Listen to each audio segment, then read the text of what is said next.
apresenta Pressworkers.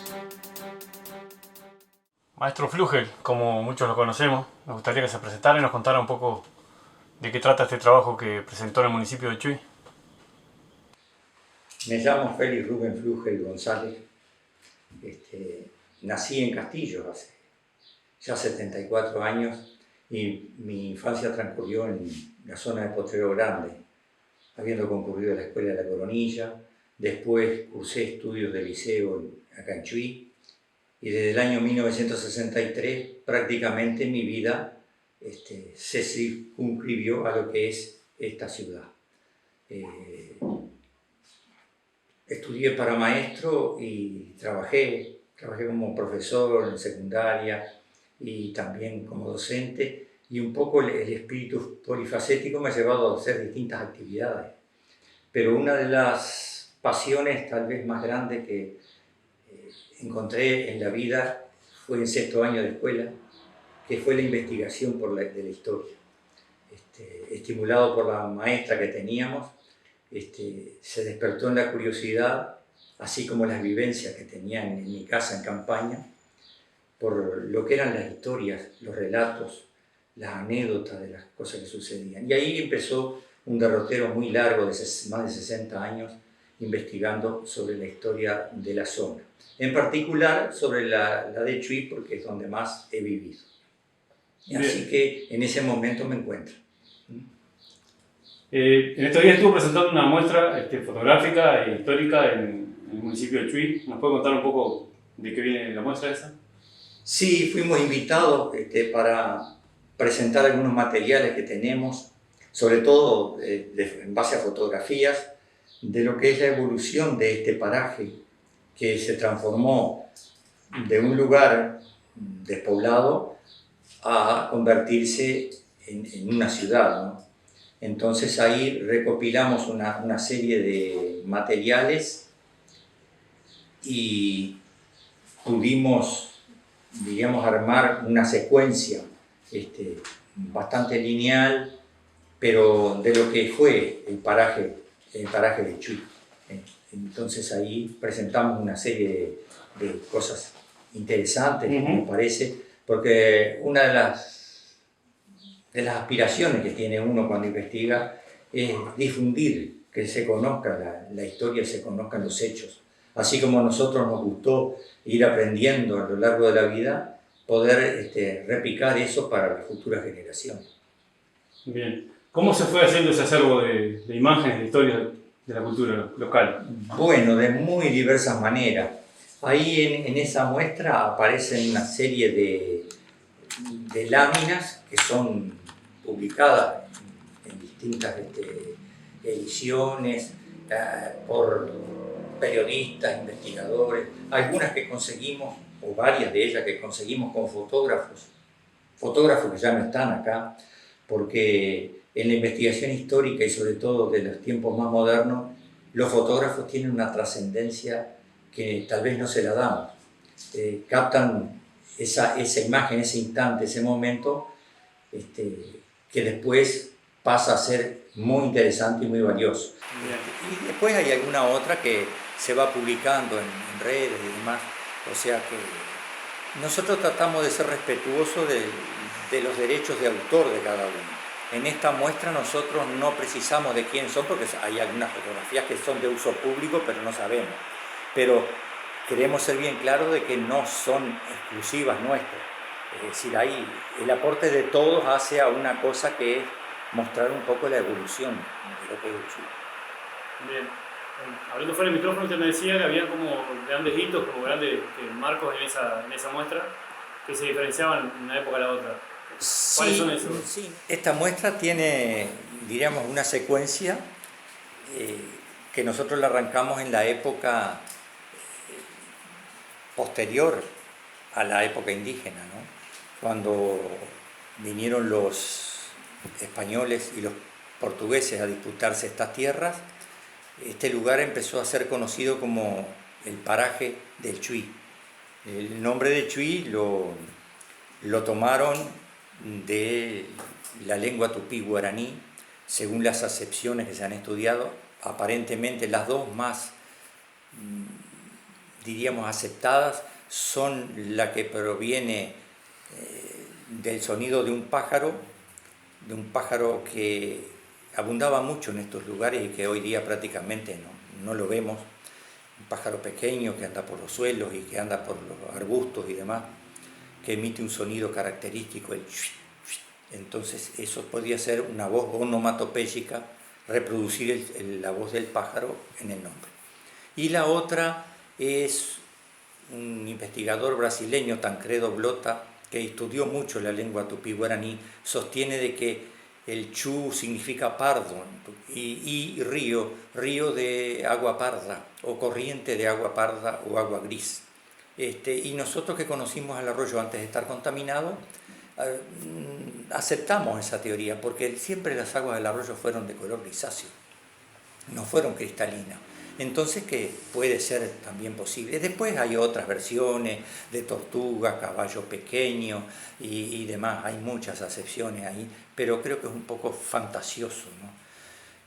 Bueno, en esa época, como decíamos, surgió posteriormente a las culturas indígenas que han quedado rastros en torno al arroyo, surgió el paraje El Chuy, el lugar sobre todo de pasaje, porque el Chuy pareció como un límite de disputa, una frontera de disputa. Se corría más allá del Chuy o más acá del Chuy, pero siempre andaba el arroyo Chuy en torno a esas disputas.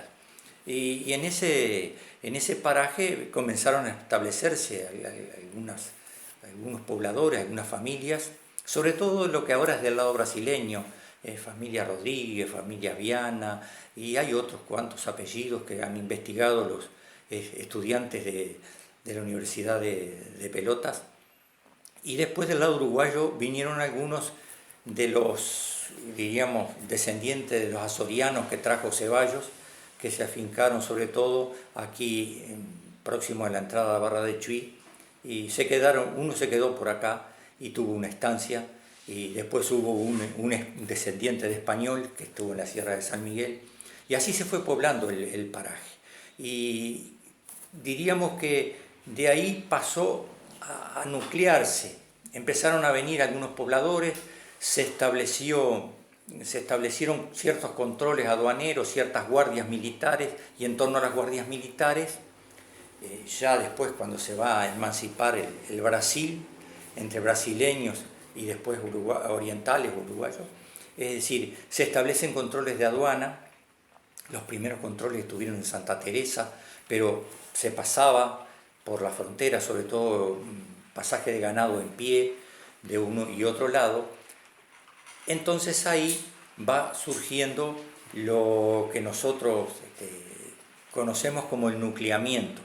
Allá por 1888 se integró una comisión vecinal con 5 personas, que fue reconocida por el gobierno municipal de Rocha de aquella época, las juntas económico-administrativas, aquel nombre todo pomposo, pero que vendrían a ser las intendencias de ahora. Entonces, eso es el comienzo para nosotros adoptar, que es núcleo poblado, familias que están un poco separadas, pero que se nuclean por intereses comunes. Ese proceso se da, tiene una larga trayectoria, porque hay un intento de separar, amanzanar este lugar. A León Ventura ofrece inclusive 4 o 5 cuadras para amanzanar, pero justamente un año después de ese ofrecimiento fallece León Ventura. Y ahí se perdió en el tiempo porque no hay documentos del amanzanamiento inicial. Esas 5 manzanas se amanzanaron antes, pero no tenemos la fecha exacta. Y como el transporte y el comercio se incrementó, empezó a hacerse a través de la Laguna Merín. Entonces, se hicieron los depósitos, se hicieron construcciones y, digamos, los comercios se trasladaron hacia el Paso de San Miguel.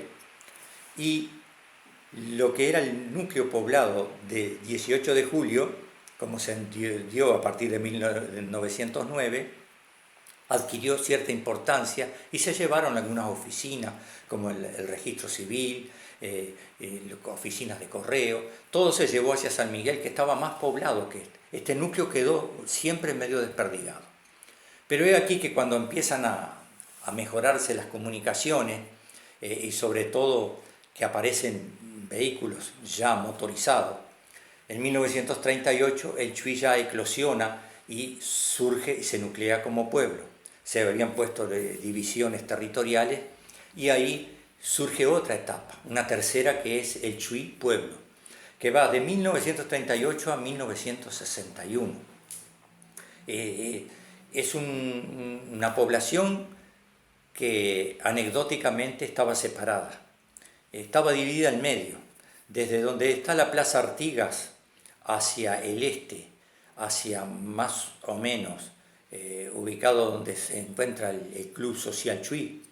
Toda esa zona estaba sin amanzanar, había manzanas para allá, para el lado de la receptoría de aduanas, y al oeste de la plaza, todo el sector este de la Cuchilla, diríamos, porque había un litigio y ese litigio impidió.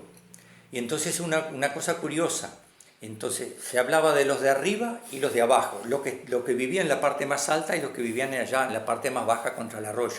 Tal es así que yo el otro día narraba en la inauguración de la exposición, cuando surgieron los primeros equipos de fútbol, los primeros cuadros no tenían nombre, pero se formaba, hacían un equipo con los que vivían en la parte alta y los que vivían en la parte baja. Entonces jugaban los de arriba contra los de abajo. Hasta que después, en el año 33, surgieron los equipos, los primeros equipos, Peñarol, Nacional y Las Piedras, 18 de julio, que era importante, y es un cuadro también.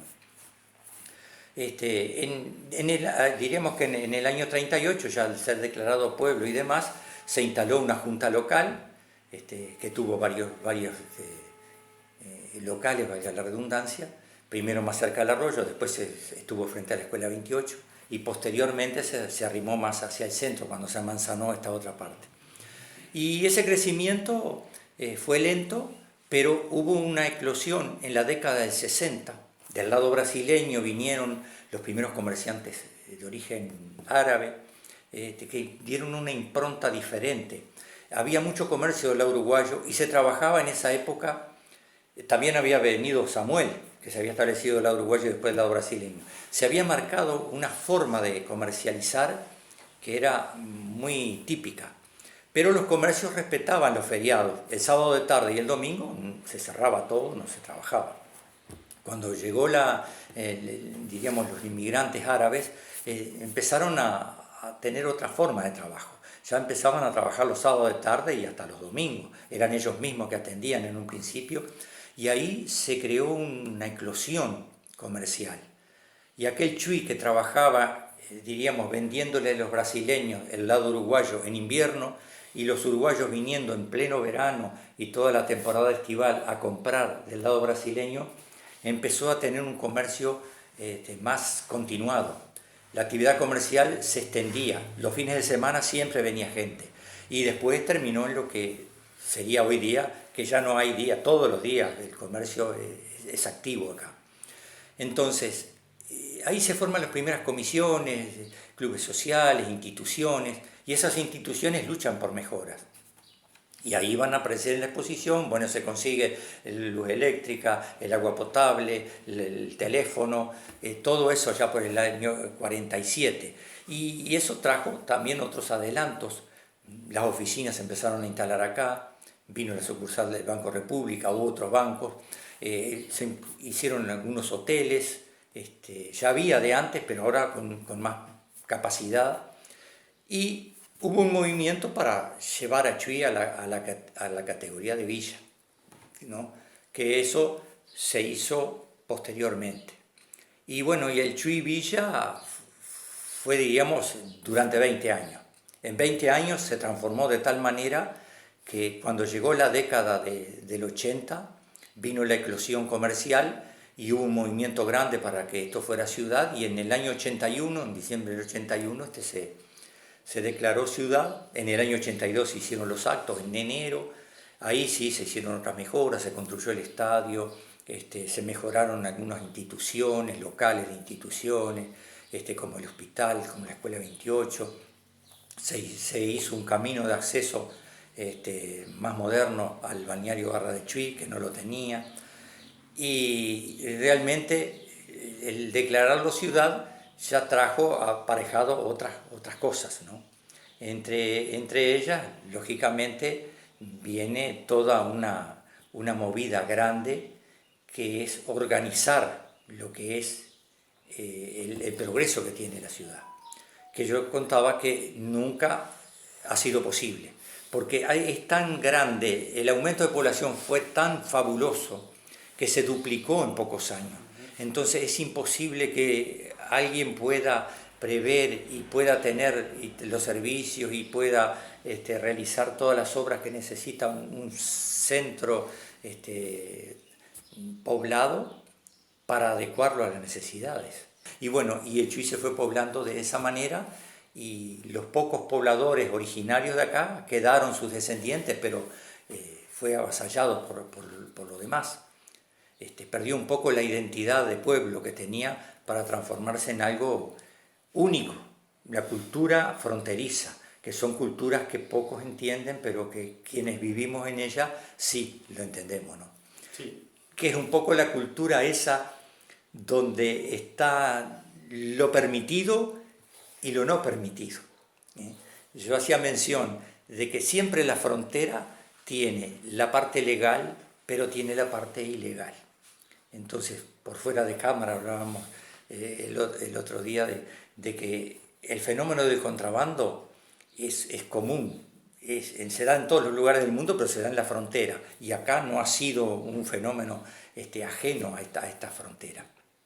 Ha variado, sí, desde la época de aquel núcleo poblado o pueblo en que los guardias civiles o los aduaneros salían a perseguir a las comparsas con caballos o demás, y había enfrentamientos a tiro, hasta lo que es hoy día, diríamos que existen otro tipo de controles, otro tipo de...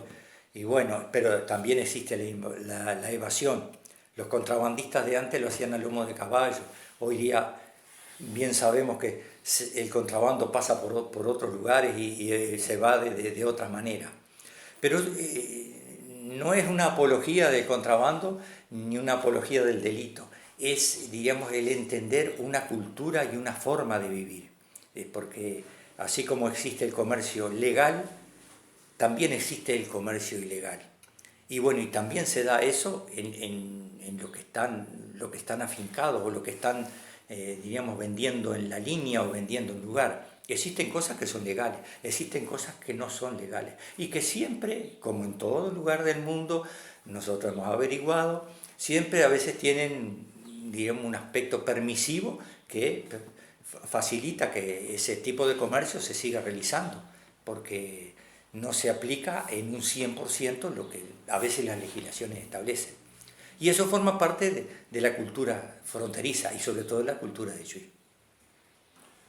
¿Por qué cree usted que sea ese tipo de comercio en esas zonas de frontera teñido de ilegalidad? ¿Qué es lo que lleva a la gente a quebrar la ley, a romper la ley y a ir a comprar? Y bueno, es decir, existe, no somos economistas ni nada por el estilo, pero existe algo que es evidente, que siempre es la diferencia de precios entre uno y otro país. Y siempre ha habido diferencias de precios. Yo decía hoy que antes se comercializaba, en invierno venían los brasileños, porque había productos que se ofrecían acá, propios de esa época o demás, y eran tentadores para ellos. Pero en el verano íbamos nosotros, porque se ofrecían otro tipo de productos.